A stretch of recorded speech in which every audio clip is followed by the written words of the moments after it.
नमस्कार, मी विपेक्षा राऊत तरे. मी गुरुकुल waves international स्कूलमध्ये coordinator या पदावर कार्यरत आहे. भंडारी समाज महासंघ नवदुर्गा कार्यक्रमात तुम्हा सर्वांचं स्वागत करते. कार्यक्रमाला सुरुवात करण्याआधी जर आपण आमच्या यूट्यूब चॅनलला सबस्क्राईब नसेल केलं तर त्याला सबस्क्राईब करा. जर आमचे व्हिडिओ आवडल्यास तुम्ही लाईक, शेअर आणि कमेंट करा. आजचा दिवस 9वा रंग जांभळा. जांभळा रंग हा ज्ञानाचा, उमेदीचा आणि सुरक्षेचं प्रतीक आहे. आजच्या आपल्या पाहुण्या सौ ज्योती चौधरी मलिक यांचे मी भंडारी समाज महासंघाच्या व्यासपीठावर स्वागत करते. आपली थोडक्यात माहिती द्यावी व आपल्या कामाचे स्वरूप काय आहे ते थोडक्यात सांगावे.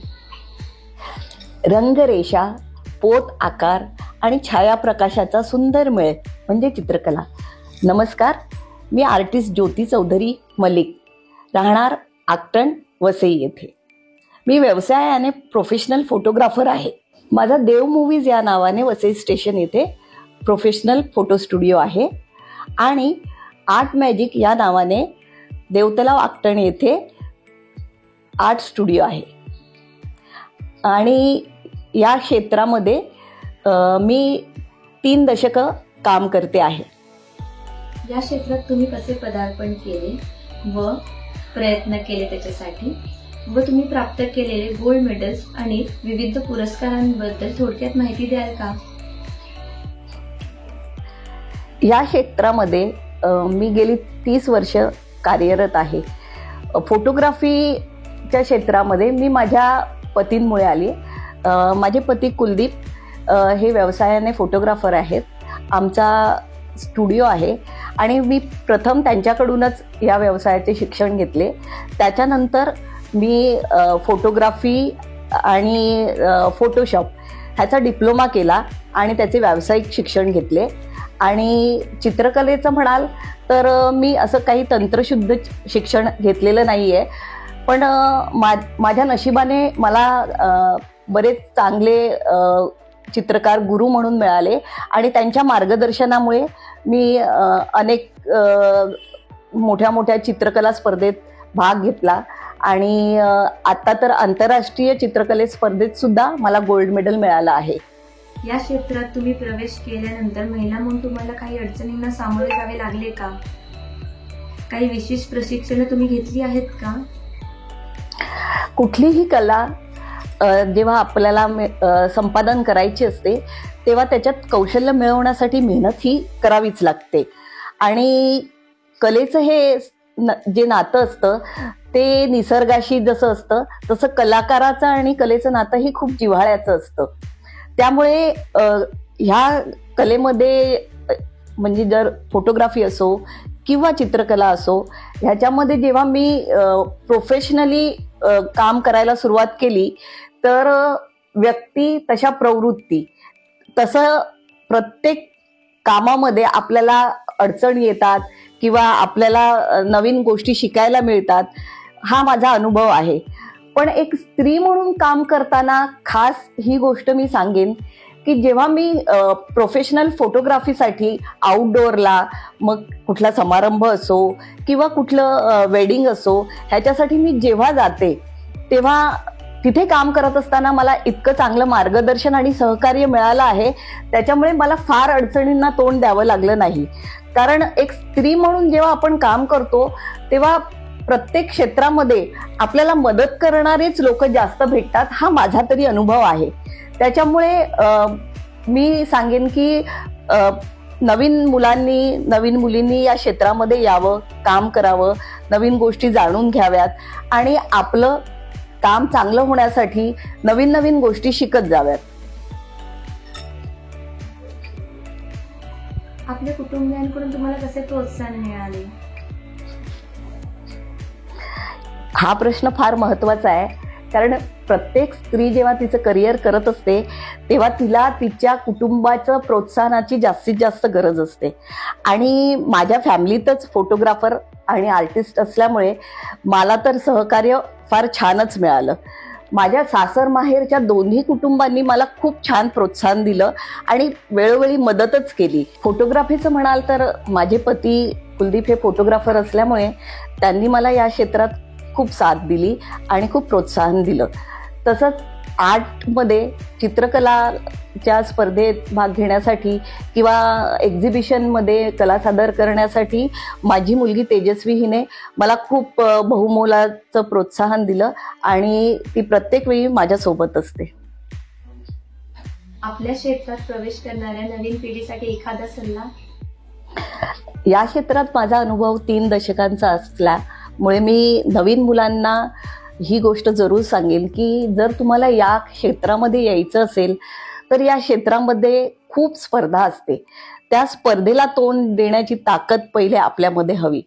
आपल्याला इन्स्टंट काही मिळत नाही. आपण प्रत्येक क्षेत्रात, कुठलंही क्षेत्र असू दे, तर त्याच्यामध्ये जर आपल्याला काम करायचं आहे तर पहिले मेहनत करण्याची तयारी ठेवली पाहिजे आणि मेहनत करत असतानाच त्याच्यातलं जास्तीत जास्त ज्ञान संपादन करण्याची गरज असते. कारण व्यक्ती तितक्या प्रवृत्ती, आपल्याला प्रत्येक क्षेत्रामध्ये चांगल्या वाईट अनुभव येतातच. त्या अनुभवांना गाठीशी बांधून आपल्याला पुढे जायचं असतं आणि आपलं काम किती चांगल्यात चांगलं होईल ह्याच्यासाठी आपल्याला प्रयत्न करायचा असतो. आणि तेच प्रयत्न करत असताना आपलं काम कधी सफर होऊ द्यायचं नसतं. आपल्या कामाची क्वालिटी जर आपण चांगली ठेवली तर आपल्याला प्रत्येक वेळी मोबदलाही चांगला मिळतो. पण कधी कधी आपल्या कामाचा मोबदला आपल्याला हवा तेवढा मिळतही नाही. पण तो अनुभव गाठीशी बांधून आपण पुढे काम करताना कुठल्या पद्धतीने केलं पाहिजे आणि मोठ्या कलाकार किंवा मोठे जे चित्रकार असतील किंवा फोटोग्राफर असतील त्यांचाही आपण वेळोवेळी सल्ला घेतला पाहिजे. आपले समाजकार्य आणि त्यातून आपल्या स्त्रियांना होणाऱ्या मदतीबद्दल थोडक्यात माहिती द्याल का? माझं काम करत असताना मी अनेक सामाजिक संस्थांशी जोडलेली आहे. त्यांच्या बरोबर मी बरीच सामाजिक कामं करत असते. म्हणजे गरीब विद्यार्थ्यांना चित्रकलेचं शिक्षण देणं, त्यांना मार्गदर्शन करणं, तर अजूनही ज्या निराधार स्त्रिया आहेत त्यांना व्यवसाय मार्गदर्शन करणं किंवा त्यांना व्यवसायासाठी मदत करणं, ह्या गोष्टी माझ्या समाजकार्यामध्ये चालू असतात.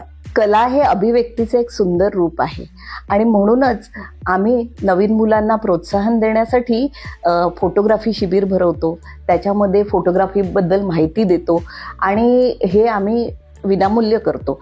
प्लस आम्ही चित्रकलेचे विविध स्पर्धा आयोजित करतो लहान मुलांसाठी आणि त्यांच्यातल्या कलेला वाव मिळावा ह्याच्यासाठी आम्ही प्रयत्न करतो आणि त्यांना व्यवसाय आणि बाकी गोष्टींचं मार्गदर्शनही करतो.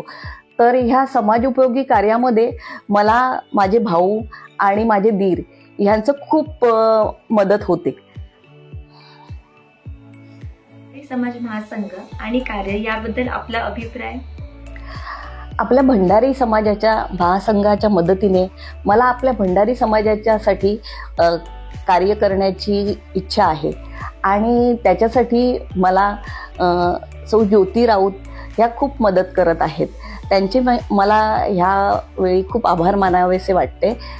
कारण भंडारी समाजाचे जी कामं आहेत त्याच्याबद्दल त्यांनी मला जास्तीत जास्त माहिती दिली आणि भंडारी महासंघ ज्याला आता 5 वर्ष झाली आहेत, त्यांची कामं जी आपण पाहतोय समाज बांधणीसाठी, समाजातील मुलांना शिक्षणासाठी उत्तेजन देण्यासाठी, समाजातील मुलांना नोकरी आणि व्यवसायाच्या प्रशिक्षणासाठी, परत कला क्रीडा या विभागात, महिलांसाठी खास पैठणीचे खेळ किंवा महिला सशक्तीकरण, महिलांचं आरोग्य यासाठी, त्याच्यानंतर समाज कल्याणा अनेक कामं ते लोक करत असतात.